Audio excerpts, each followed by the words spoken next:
자, 우리 하나님 말씀 요한이 본 예수 58번째입니다. 내가 예수님이 된 것 같아요.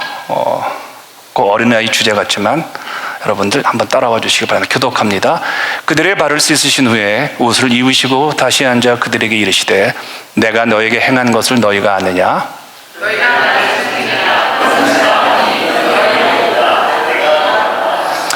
내가 주와 또는 선생이 되어 너희 발을 씻었으니 너희도 서로 발을 씻어주는 것이 옳으니라.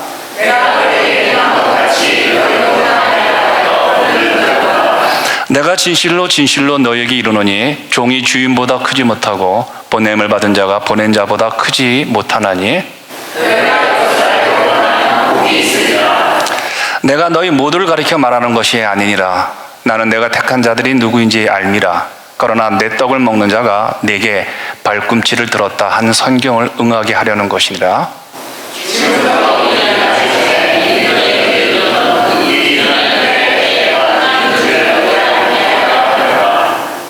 내가 진실로 진실로 너에게 이르노니 내가 보낸 자를 영접하는 자는 나를 영접하는 것이요 나를 영접하는 자는 나를 보내신 이를 영접하는 것이니라.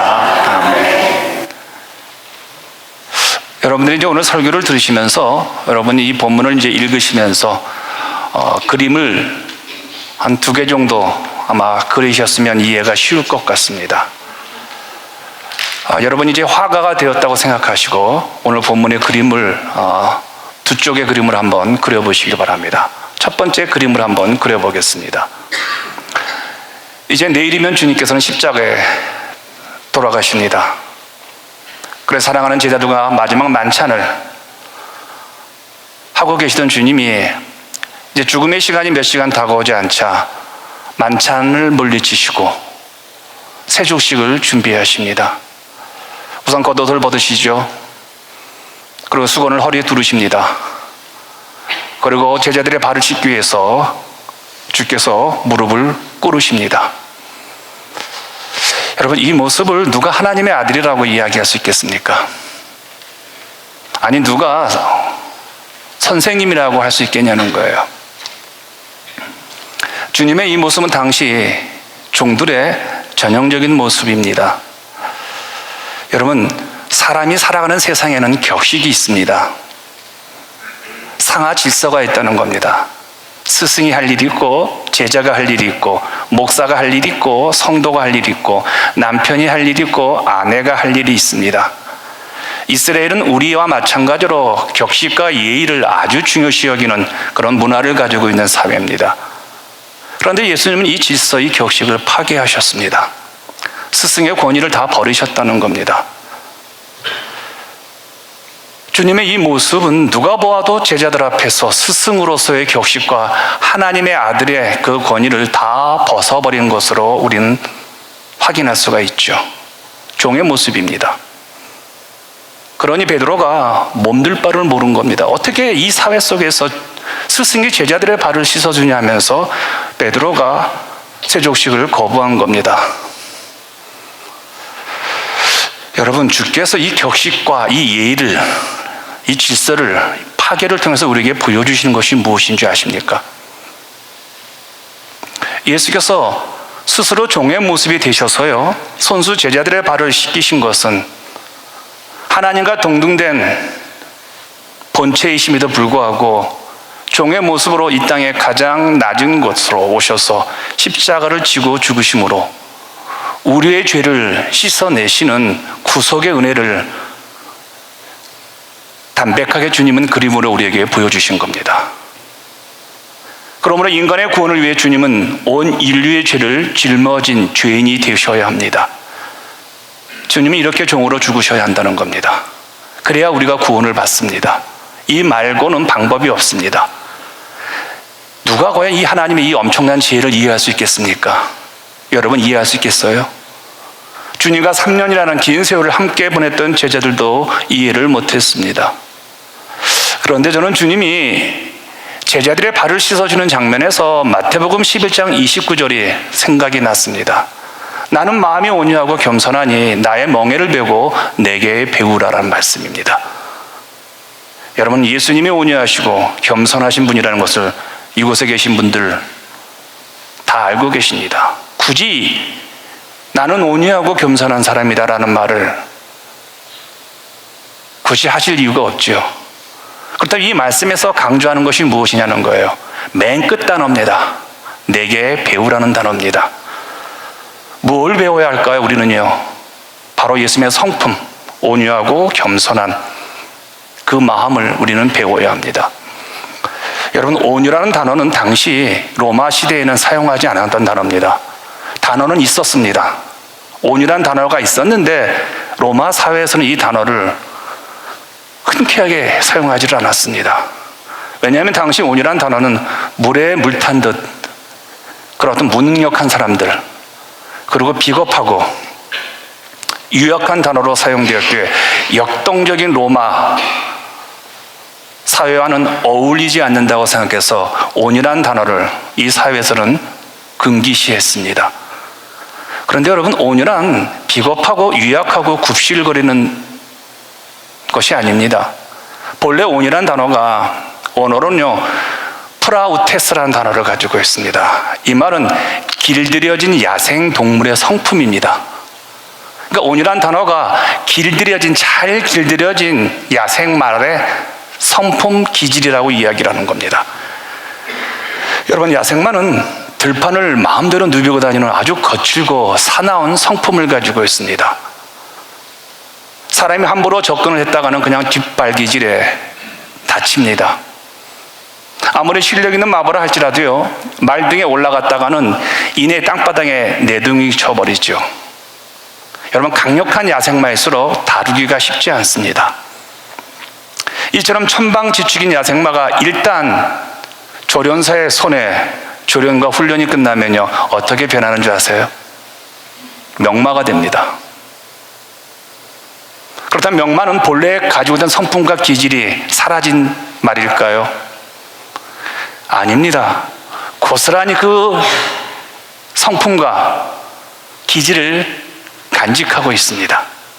차이는 조련받은 명마는 그의 성품과 기질을 더 이상 자기를 위해 사용치 않습니다. 오직 그 야생적인 그 성품, 기질이 주인의 명령을 위해서만 사용한다는 겁니다. 주인이 달려라 하면 달리고요, 서라 하면 씁니다. 그러나 이전에는요, 이 야생마가 주인의 조련을 받기 이전에는요, 서라 하면 아닙니다. 계속 달리는 자기 기질대로요, 자기 성격대로요. 그런데 조련사의 손에 의해서 이 기질이 훈련이 되어져서 주인의 음성에, 주인의 말에 순종하고 주인의 말에 따라가는 명마가 된 겁니다. 이걸 온유라고 합니다. 여러분, 지금까지 온유를 어떻게 생각하셨습니까? 우리 주님을 한번 보시기 바랍니다. 우리 주님이 온유한 사람 맞습니다. 그런데 우리 주님이 돌아가시기 화요일 날인가요? 성전에 들어가가지고 성전에서 장사하는 사람들, 성전에서 못된 짓 하는 사람, 예배 시간에 못된 짓 하는 사람들 다 내쫓습니다. 굉장히 분노하셨다고 합니다. 여러분, 우리 주님의 그 성품과 기질 속에는요, 사나움이 있습니다. 의에 대해서 바름이 있습니다. 그런데 우리 예수께서 온유한 사람이란 말은요, 하나님의 진리를 위해서라면요, 누구보다 더 열정적으로 적극적으로 자신의 모든 능력과 의지와 결단과 성품을 쏟아 부으셨습니다. 이걸 배우라는 겁니다. 예전에 세상을 향했던 그 열정적인 삶의 자세, 어디 맛있는 게 있대더라, 어디 좋은 곳이 있대더라, 어디 가면 좋은 물건이 쌓여있대더라, 어디 가면 사람들이 많이 있대더라, 이런 어떤 열정적인 삶의 자세가 있잖아요. 그리고 인간관계가 얼마나 많습니까? 해병대 전후에 동사무소 방위 부대에서 오지 말라고 그래가지고 면제받은 사람들의 그름, 우리 교회 되게 많습니다. 어디 여행을 가면 그 여행 간 사람끼리 동호회를 만들잖아요. 어쨌든 그 사람은요, 묵잖아요, 자기의 그룹들을요. 근데 주님을 만난 다음부터는요, 이렇게 모든 인간관계를 어우르는 그런 관계적 열심이요, 하나님의 일에, 복음에, 교회에, 부흥에 자신의 모든 것을 쏟아붓는다는 겁니다. 주님께서 마지막 십자가 순간까지 하나님의 열심과 하나님의 영광과 뜻에 최선을 다했던 것처럼 우리도 마지막 호흡이 사라지는 그 마지막 호흡이 내뱉었는데 들어오지 않는 그런 순간까지 주님처럼 이 온유하게 살아가라는 거예요. 이런 주님의 온유를 배우시기를 축원하겠습니다. 겸손이란 단어도 당시에는요 굉장히 부정적인 의미에서 사용되었습니다. 힘이 없고 능력이 없는 자들이 가지고 있는 게 겸손이라는 성품이라는 겁니다. 그래서 돈이 있는 사람들 앞에서 굽실거리고 권세가 있는 자들 앞에서 굽실거리는 거, 그리고 그가 뭐라고 말하면 조용히 가만히 있는 것을 겸손이라고 생각했습니다. 그런데 원래 겸손이란 말 자체가 타페이노스라는 단어입니다. 근데 이 타페이노스라는 단어가 굉장히 영적인 의미가 있습니다. 이게 저지대입니다. 이게 여백입니다. 이게 공지를 말합니다. 무슨 말일까요? 성경에서 말하는 겸손은 낮은 곳, 비어 있는 곳을 말합니다. 물이 낮은 곳에서 높은 곳으로 흘러가지 않습니다, 여러분요. 제가 누누이 말씀드리지만 하나님의 은혜는요 하늘에서 이 땅의 가장 낮은 곳에 흘러갑니다. 그래서 여러분 가운데 가장 낮은 사람에게 우리 교회 모든 은혜가 그분에게 갑니다. 우리 교회 모든 은혜가 정말 마음 상하고 아프고 힘들어서 세상 어느 누구도 내 마음을 이해하지 못한다에 와가지고 주님 전에 와가지고 텁스럭 엎드려서 기도할 때 세상의 모든 이 교회의 모든 은혜가 그분에게 간다는 거예요. 그래서 기도하는 겁니다. 잠을 못 자도 기도해야 되고, 병들어도 기도해야 되고, 피곤해도 기도해야 됩니다. 왜냐하면 여러분과 저는 기도 없이는, 은혜 없이는 살아갈 수 없기 때문에 그렇습니다.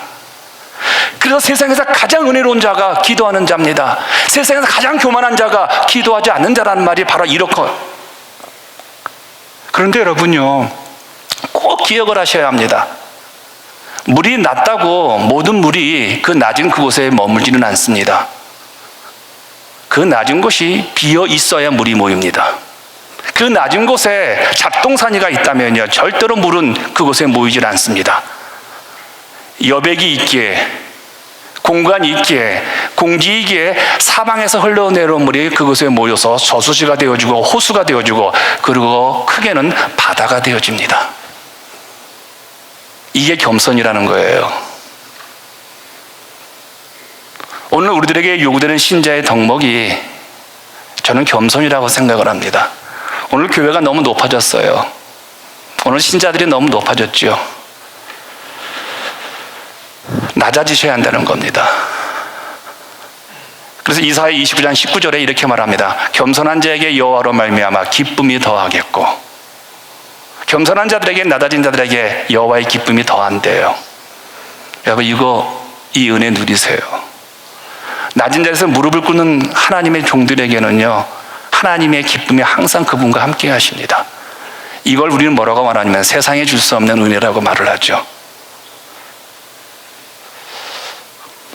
제가 목회를 하면서 그런데 가끔 오해를 하시는 분들을 제가 종종 만납니다. 저희 교회는 그렇잖아요. 새로 오시든 뭐 오래되셨든 일하겠다면 막는 교회가 아니잖아요. 왜냐하면 너무나 일이 많은 교회니까. 이 교회가 얼마나 크니까. 무지하게 큰 이 교회에서 여러분들이 할 일이 아마 여러분 굉장히 많습니다. 그래서 가끔 어떤 일을 부탁하면요 지나치게 겸손하신 분들이 있어요. 교회 온 지 얼마 안 됐는데요, 이 교회가 하나님의 교회인데 얼마 오고 오래되고 짧게 된다는 게 무슨 의미가 있습니까? 구원받은 자들의 집이 이 교회인데, 종종 그러면서 이렇게 거절을 하십니다. 근데 그분을 가만히 보면요 세상에서 펄펄 납니다.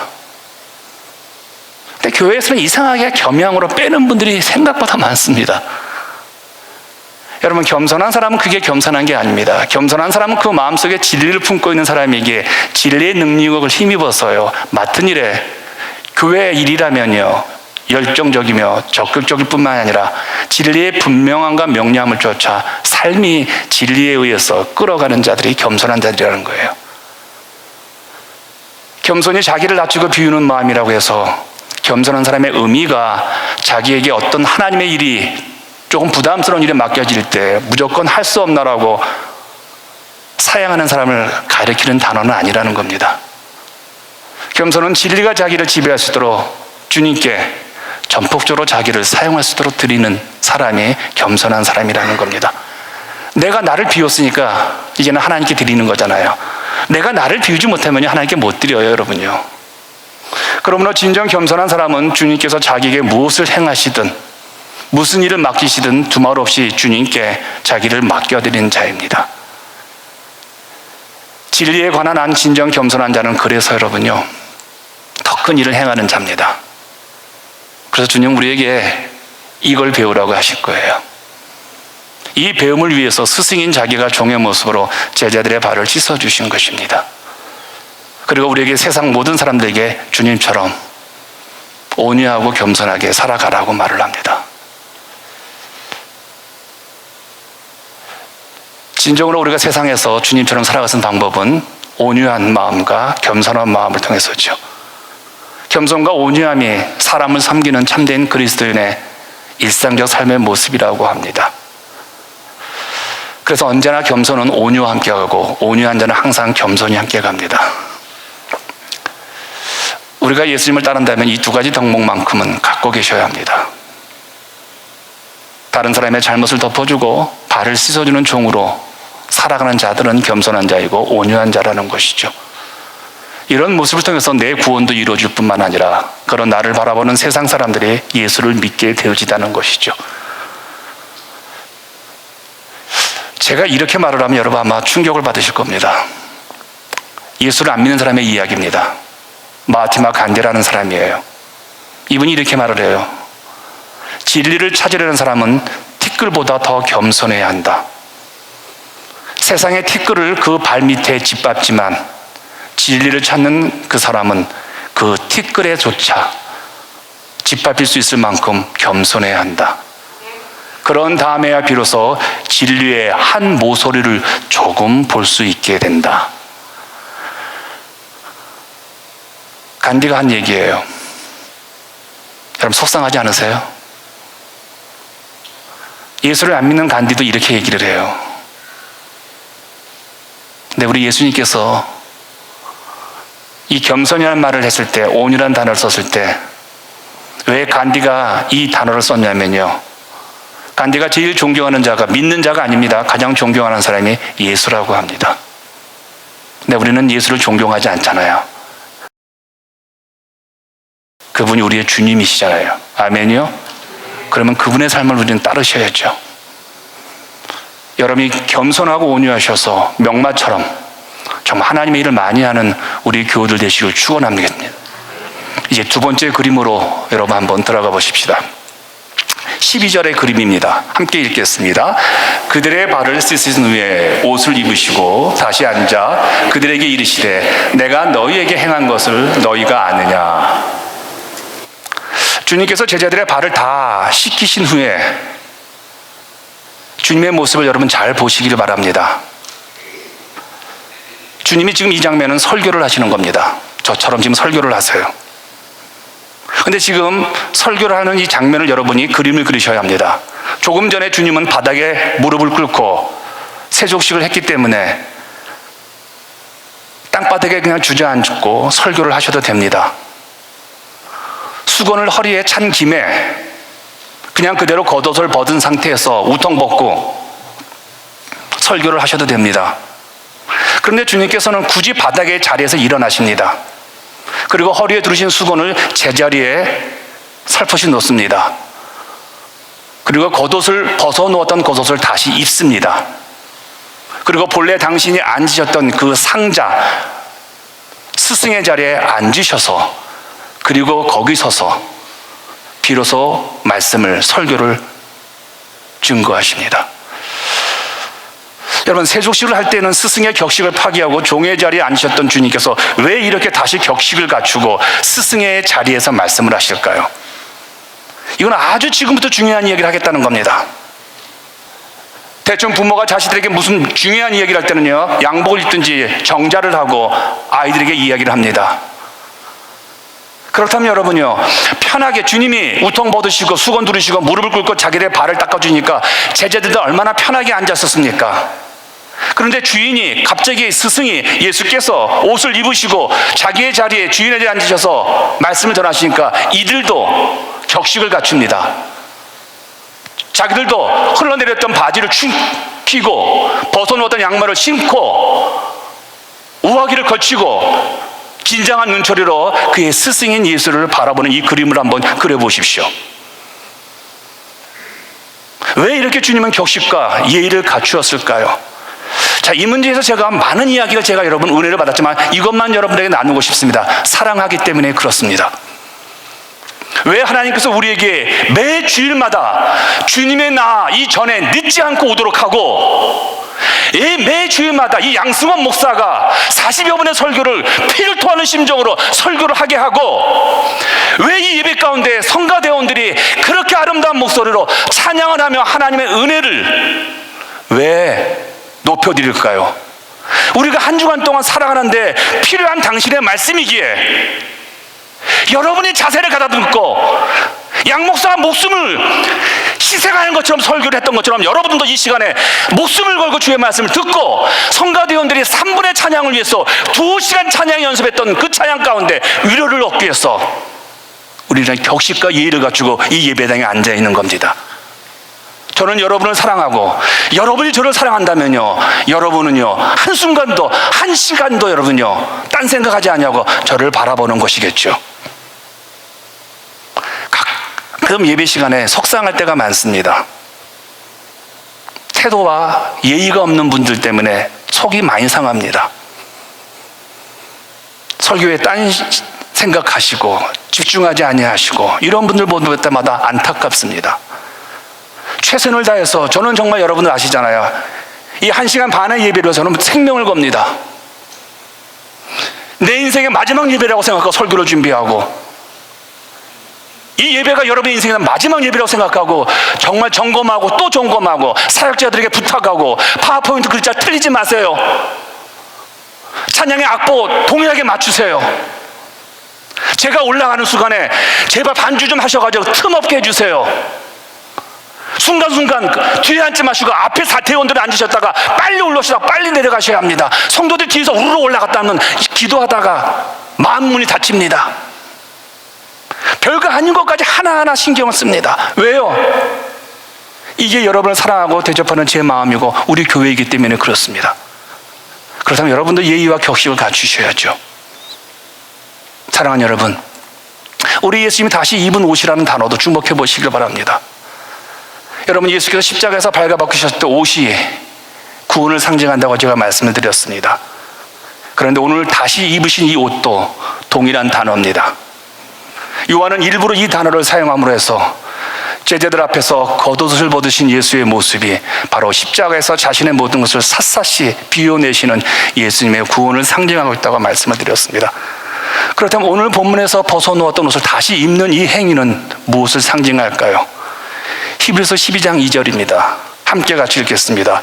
믿음의 주여 또 온전하게 하시는 이인 예수를 바라보자. 그는 그 앞에 있는 기쁨을 위하여 십자가를 참으사 부끄러움을 기이치 아니하시더니 하나님 보좌 우편에 앉으셨느니라. 바로 이 모습 때문에 겉옷을 입으셨습니다. 예수님의 부활과 하나님의 영광의 복귀를 이 겉옷을 입는 것을 의미하는 겁니다. 예수님은 종으로서 십자가의 죽음이 결국은 뭡니까? 부활의 승기와 하나님 영원한 보좌 우편에 앉음의 그 복귀로 결론 지어지게 되었다는 겁니다. 지금 예수께서 우리의 발을 씻어주는 그 초라한 종의 모습이지만 십자가에서 아무런 능력도 발휘하지 않냐고 비참하게 죽는 그 예수의 결론은 본체이신 하나님의 그 자리에 앉게 되는 것이라는 겁니다. 그래서 이 옷이란 단어를 또 한 번 요한은 사용하신 겁니다. 그렇다면 여러분, 우리 예수께서 여러분에게 세족식을 너희들도 행하거라, 너희들도 이웃의 발을 씻어거라, 너희들 이 교회에 와서 죽도록 희생하고 헌신하거라, 너희들은 끝까지 낮은 자세에서 이웃들을 섬기는 종이 되어야 한다는 그 말은요, 무엇을 약속이 전제되고 있습니까? 그렇게 살아온 자들에게 예수님이 하나님의 보좌 우편에 앉아 있는 것처럼 우리에게도 그렇게 이웃의 발을 씻어주는 삶으로 한평생을 살았던 종의 모습으로 살았던 그의 자녀들에게도 바로 그 자리가 보장되어 있고 약속이 되어 있다는 겁니다. 할렐루야. 이거 믿으시기 바랍니다.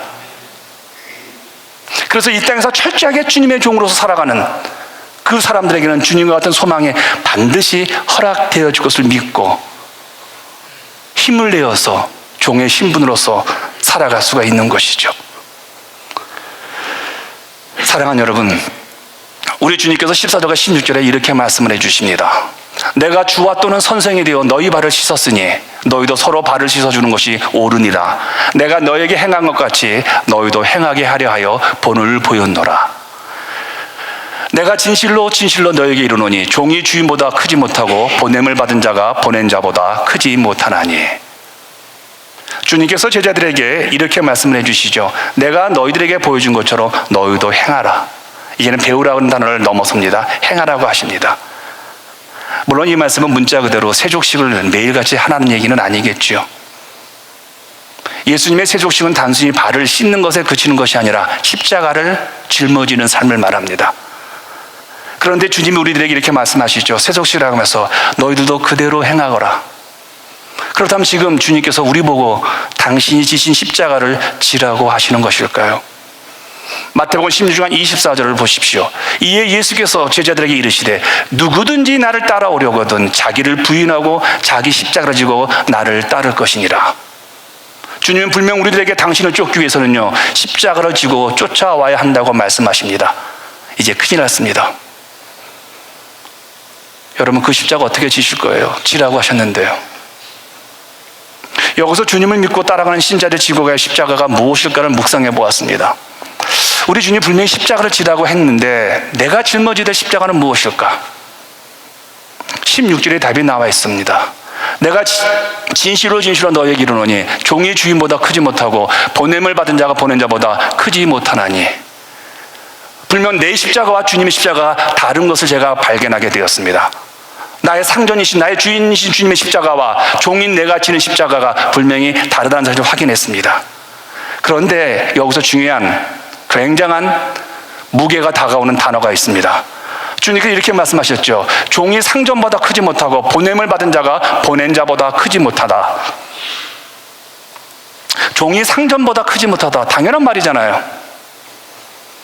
이 말씀을 이해하기 위해 13절을 다시 한 번 더 훑고 가셔야 합니다.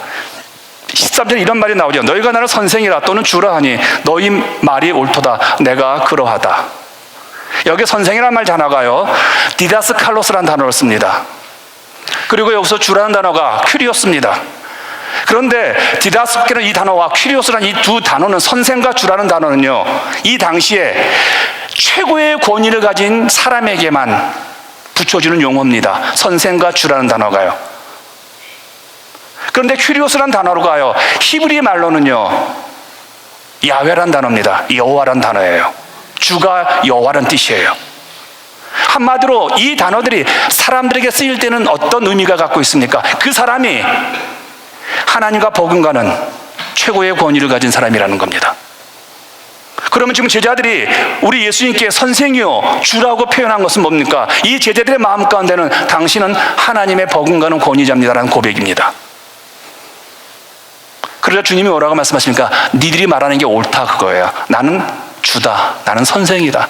나는 하나님 가치만큼의 권위를 가진 자다. 그렇게 너희들 인정했지 옳은 얘기다라고 얘기한 거예요. 그런데 이 얘기 가운데 굉장히 중요한 단어가, 중요한 의미가 담겨 있습니다. 그렇게 너희들로부터 최고의 대접을 받는 너희의 상전인 내가, 너희의 주인인 내가, 하나님의 아들인 내가 너희들의 발을 씻어주었다면 너희들은 앞으로 어떻게 살아가야 되겠니? 이 의미예요. 상전이 주인이 너희들의 발을 씻어주었다면 너희들이 그렇게 나에 대해서 당신은 하나님의 아들이십니다. 당신은 이 땅에서 가장 권위를 가지고 선생님이십니다 라고 고백했던, 그렇게 고백을 부르던 내가 너희들의 발을 씻어주었다면 너희들은 앞으로 어떻게 살아가야 되니? 이 얘기예요. 상전이 종의 발을 씻어줬는데, 주인이 종의 발을 씻어줬는데, 하나님의 아들이 종의 발을 씻어주었는데, 그렇다면 종인 너희들은 어떻게 살아가야 되니? 이 얘기예요. 여러분, 우리가 발을 씻어주는 사람 거절할 수가 없는 거죠. 상전이 그렇게 하셨는데요.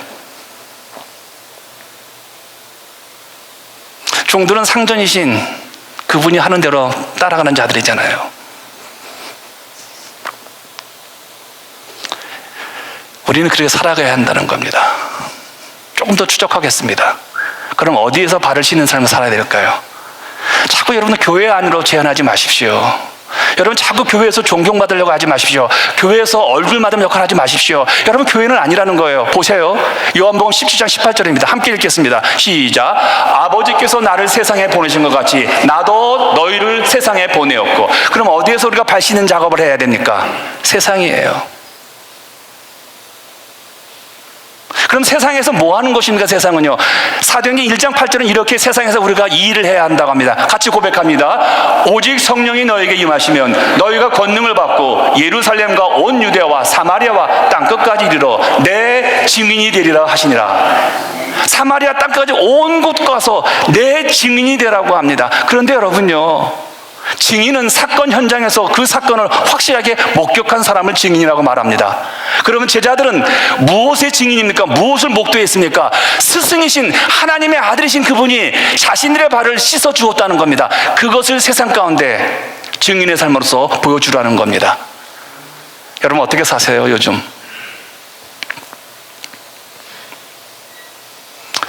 우리들은 예수님의 세족 현장에서 그분이 하시는 일을 일거수일투족 모두 지켜본 증인들이죠. 그렇다면 우리도 세상에 나가서 그 세속식이 의미했던 말을 분명하게 전해야 함과 동시에 발 씻김의 자세로서 세상 사람들에게 보여주셔야 합니다. 그러한 십자가의 삶, 발 씻김의 삶이 세상에서 보여줄 때 어떤 열매가 오는 줄 아세요? 20절입니다. 같이 고백합니다. 내가 진실로 진실로 너희에게 이르니 내가 보낸 자를 영접하는 자는 나를 영접하는 것이요 나를 영접하는 자는 나를 보내신 이를 영접하는 것이니라. 무슨 말입니까? 예수께서 발을 씻는 삶을 사는 제자들을 영접하는 사람들은 바로 하나님을 영접하는 것이고 나를 영접하는 것이라고 말씀을 합니다. 그들이 복을 받아요. 우리가 예수님의 증인의 삶, 발 씻김의 삶을 우리가 살아간다면 세상 사람들이 예수의 품으로 돌아온다는 거예요. 여러분 우리들이 세상에서 해야 될 일이 굉장히 단순 명료해졌죠. 이번 오픈 콘서트에서 우리가 주변에 복음 전할 때 단순 명료해졌죠.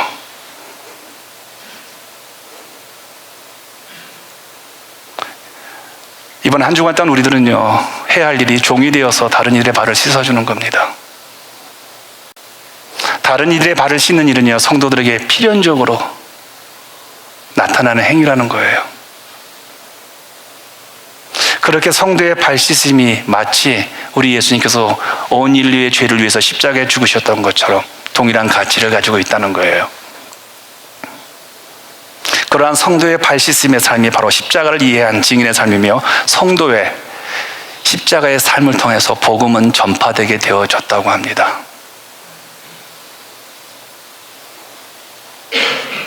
아담 안에서 타락한 인간들은 하나님이 누굴까요? 내가 하나님입니다. 자신을 하나님으로 여기고 모든 판단이 자신의 판단 기준이에요. 여러분 그러한 자들이 하나님의 자리에서 내려와 저는 하나님의 종입니다. 이게 발 씻는 작업이에요. 그래서 발 씻는 작업은요 굉장히 함축된 영적인 의미가 담겨 있습니다. 그러면 여러분 발 씻는 게 쉬워요? 어려워요? 여러분 드라마 보시면요 결혼 초기에 아내들이 종종 사랑의 행위로서 누구의 발을 닦아줍니까?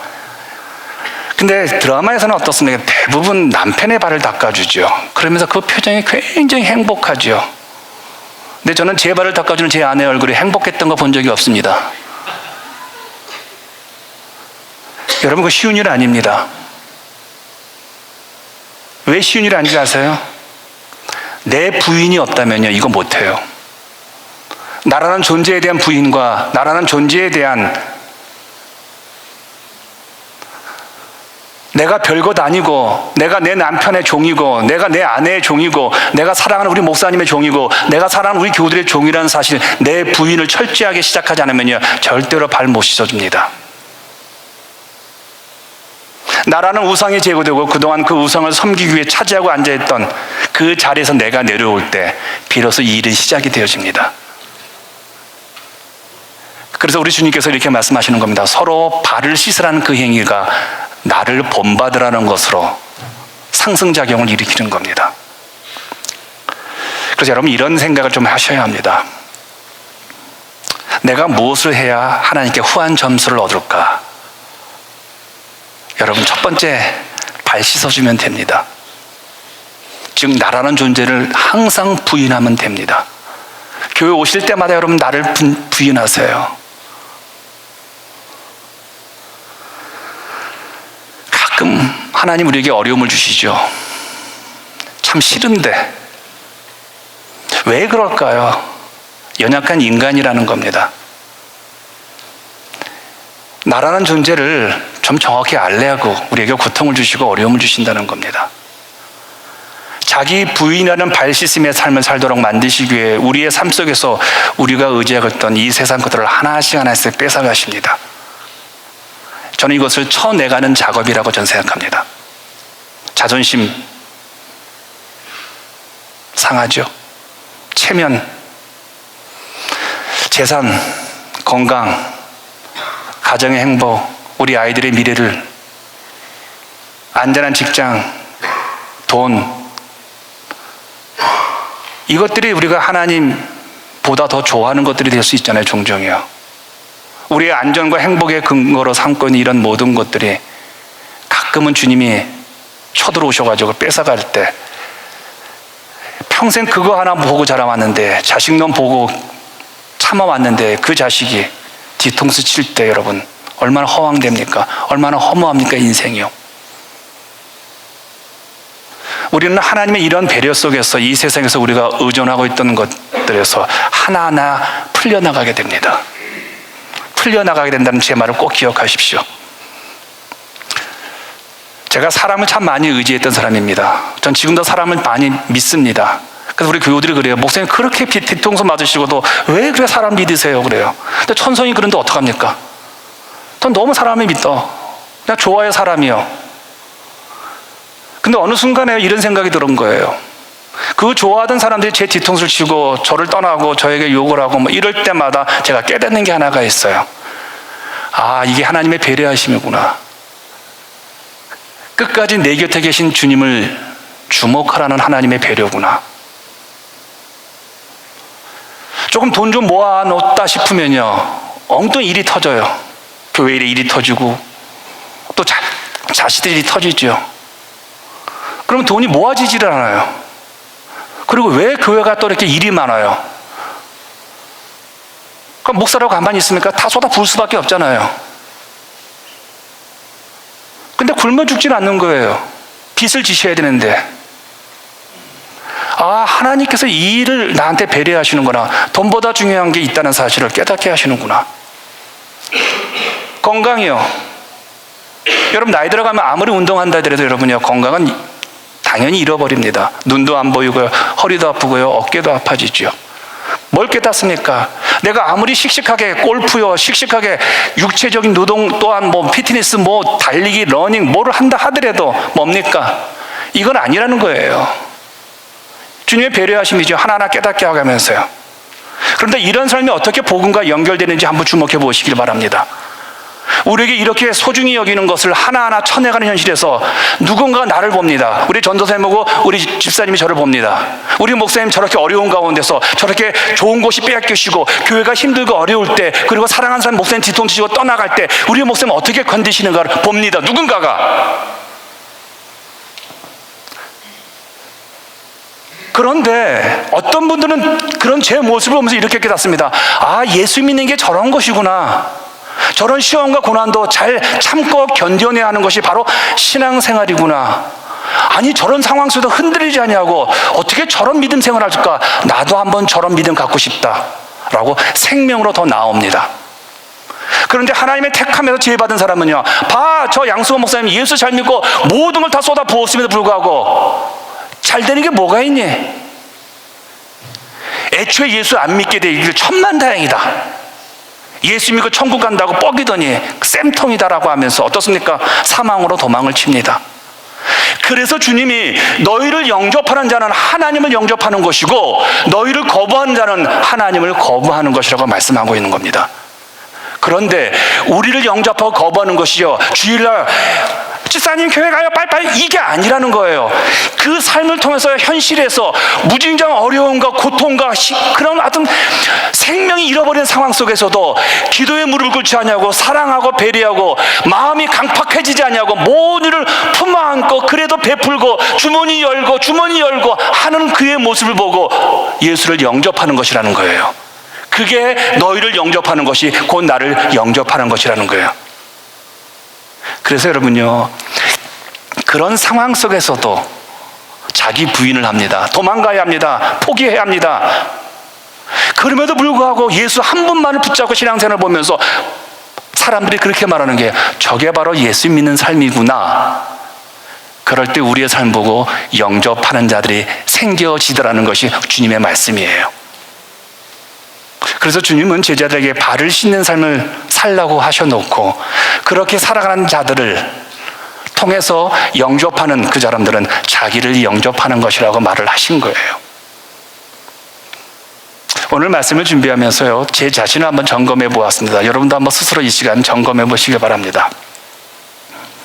나의 상전이신 예수님께서 하나님의 자리에서 내려오셔서 종의 모습으로 복음을 전파하다가 제자들의 발을 씻어주시다가 하늘로 올라가셨어요. 그리고 저에게 자신의 삶을 배우라고 명령을 하셨어요.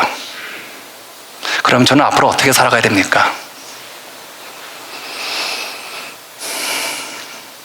앞으로 나에게도 무시하는 상황이 오겠죠. 그래서 여러분들, 그런 경우가 올 때 당황하지 말고 시험 들지 말고 무서워하지 말라는 거예요. 왜요? 그때일수록 더욱 종의 자리로 내려가시라는 거예요. 그리고 그런 경우가 바로 우리가 세상 사람의 발을 씻어주는 이 세족식의 상황이 들어갔다는 얘기예요. 그래서 이러한 발 씻음의 현실이 오면, 누군가 나를 오해하고 미워하고 나에게도 함부로 대접하는 그런 현실이 오면요, 여러분 낙심하지 마시고 오히려 기뻐하시도록 지금 준비하시길 바랍니다. 그래서 감옥에서 두들겨 맞고 나오면서 하나님이 자신들을 그렇게 대우하셨다는 것에 기뻐 찬양을 했다는 사도들의 고백을 한번 들어보세요. 그런 모습이 우리에게도 나와야 한다는 겁니다. 저도 지난 세월 가운데 이렇게 대접받을 때마다 화가 났습니다. 나를 무시해. 근데 그런 대접이, 하나님은 나를 종의 모습으로 내려앉게끔 하시는, 그래 결국 나를 승귀케 하시는 마지막 결론을 갖고 그분의 플랜 속에 있었다는 거예요. 여러분, 이렇게 쓰임받고 살다 가는 거예요. 경상북도의 한 마을에서 80이 가까운 할아버지와 40이 된 소를 주인공으로 한 영화가 하나 있었습니다. 여러분 다 보셨을 거예요. 원앙소리라는 영화입니다. 안 보셨으면 오늘 꼭 집에 가서 보시길 바랍니다. 그 영화에서 주인이 시키는 것은 뭐든 하는 소의 모습이 이상하게 바로 저 같고요, 우리 교회에서 열심히 아주 애쓰는 분들의 모습으로 제 눈에 다가오는 거예요. 그냥 발을 씻기면서도 미안해하고, 상대방은 뭐 함부로 말을 해도 이분 예수 잘 믿도록 교회 생활 열심히 했도록 참고 그 사람이 못하는 일을 더 하고 하는 우리 교우들의 모습 몇몇이 제 눈에 확 눈에 들어온 거예요. 그 영화를 보면서요.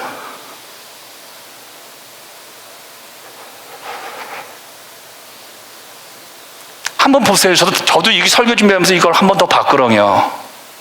내내 가슴이 찡했어요. 소는 원래 평균 수명이 15년밖에 안 됩니다. 그런데 최영균 이 할아버지 소는요 40년을 살았습니다. 할아버지 곁에서 농사일을 지었어요. 이건 거의 불가능하다고 합니다. 소가 40년 사는 게요. 그런데 그 소는요 최영균 할아버지의 극진한 보살핌 덕에 40년을 할아버지 곁에서 장수를 합니다. 소는 나이가 너무 많아서 잘 일어서지도 못합니다. 그런데 최영균 할아버지가 쇠죽을 쑤어가지고요 한 통 먹이고 나서 이리야 하면 산더미 같은 나무짐도 척척 저날랐습니다. 그 소는 얼마나 40년 동안 일을 많이 했는지 등뼈가 앙상하게 남아 있습니다. 할머니는 수시로 그러한 소의 등을 어루만지면서 너하고 나는 팔자가 사나워서 평생 고생만 한다 넋두를 해댑니다. 그 소는 바로 8살 때 8살 때 침을 잘못 맞아가지고 한쪽 다리 근육이 자라지 못해 평생 쩔뚝쩔뚝 엉금엉금 기어서 논 갈고 밭 갈아 그런 몸 상태에서 9자녀의 학교, 결혼 뒷바라지를 해온 최영균 할아버지의 또 다른 투영이었습니다. 최영균 할아버지는 자식들을 위해 자신의 모든 것을 희생하며 평생을 소처럼 일을 합니다. 그리고 할아버지의 손은 그러한 할아버지의 일에 동역자로 부름을 받아 할아버지가 시키는 대로 마지막까지 최선을 다해 할아버지께 순종하는 삶을 살았습니다. 결국 최영균 할아버지의 손은 노쇠하여 죽습니다. 근데 죽으면서도요, 주인과 헤어지는 것이 못내 아쉬운 듯 이 미물인 이 소가 두 눈에서 눈물을 펑펑 흘러내립니다. 뚝뚝 흐르면서 죽습니다. 그러한 소의 모습을 보면서 소의 콧구멍에 꼈던 이 콧뚜레를 낫으로 잘라주면서 이 최영균 할아버지가 이렇게 말을 합니다. 이제 죽어서는 좋은 데에 가서 살아라. 그런데 여러분요, 제가 이 영화를 보면서 생뚱맞게 이 할아버지의 낯갈로 이 콧뚜레를 뚫어주는 이 모습이 저는 갑자기 하나님의 모습이 투영이 되는 거예요. 하나님께서 제 평생에 제가 이 땅에서 살아왔던 제 인생의 모든 것들, 무거운 십자가의 짐, 목회자의 삶, 그리고 어떻게든 교회와 어떻게든 여러분과 어떻게든 제 주변의 복음을 위해서 살아가는 애들 썼던 그 얼마나 힘든 인생, 내가 한평생 다 마치고 주 앞에 갔을 때 주께서 그 무거운 내 인생의 짐을 끊어놓으면서 우리 아들 참 잘 참아주었다. 평생 이 땅에서 그 힘들어하면서 고생하면서 그 최영균 할아버지의 그 울음을 보면서 우리 하나님도 내가 힘들고 어렵고 고통스러운 것을 울면서 보시겠구나. 우리가 겪는 아픔들, 여러분이 겪는 고통이 있잖아요. 사람에게 말했으면 고통이 있잖아요. 아픔이 있잖아요. 어려움이 있잖아요. 내 가슴 속에 묻는 그 아픔이 있잖아요. 근데 우리 하나님께서 그렇게 하는 거예요. 아우, 내 딸아, 너 참 잘 이겨냈구나.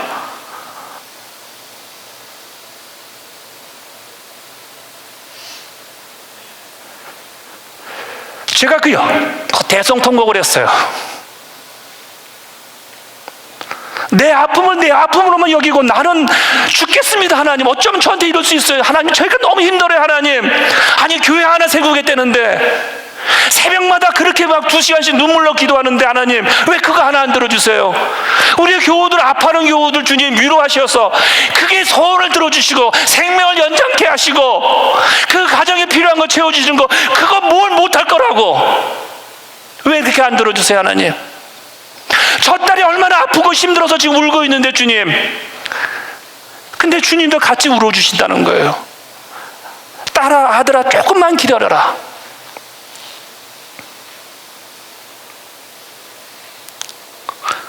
사랑하는 여러분, 여러분만의 고통은 아닌 것 같아요.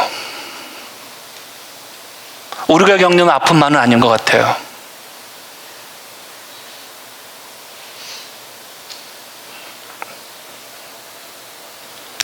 여러분, 평생 나만 이 고생한다, 평생 나만 이렇게 어렵게 산다, 무시당한다, 나이가 들었더니 왕년에다도 한가락했는데, 여러분, 사람들은 다 무시해도 우리 하나님은 절대로 여러분 무시하지 않습니다.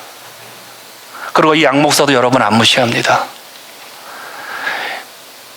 여러분이 늙어서 힘들어하고 여러분이 갈 곳 없을 때 혹시 여러분 갈 교회가 없으면 저한테 오십시오. 그리고 제가 여러분을 박대하시면요, 우리 하나님께 가십시오. 사랑하는 여러분, 제 설교 결론을 맺겠습니다.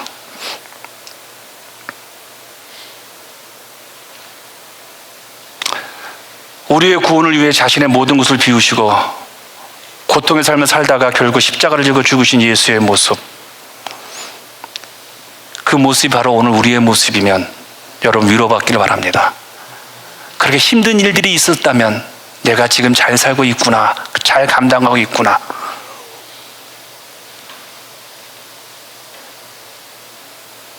여러분의 길에 시험과 고난과 이해하심 사건들이 여러분에게 찾아올 수도 있습니다. 그러나 하나님은 결코 우리를 포기하지 않으실 겁니다.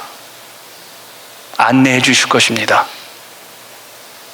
그리고 그런 삶 가운데서 세상의 많은 사람들은 저렇게 믿는 저분을 보니까 예수는 정말 살아계신 것 같아.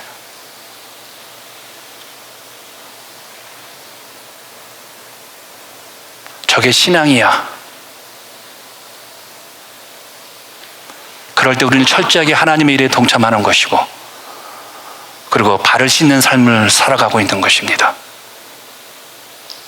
여러분, 혹시 이 교회에서 나만 너무 많이 일을 해, 너무 많이 희생을 해. 예, 그럴 수 있습니다. 그런데 그게 주님의 발을 씻는 작업입니다.